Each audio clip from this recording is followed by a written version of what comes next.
ఆపగల ఈ ప్రేమ మంటలనే వెన్నెలగా మార్చును కదా.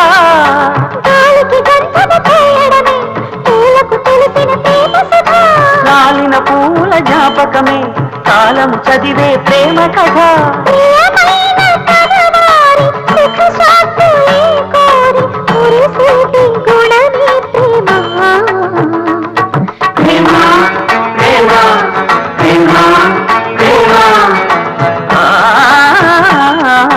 హృదయమనే కోవెల తలుపులు తెరిచే తాళం ప్రేమ.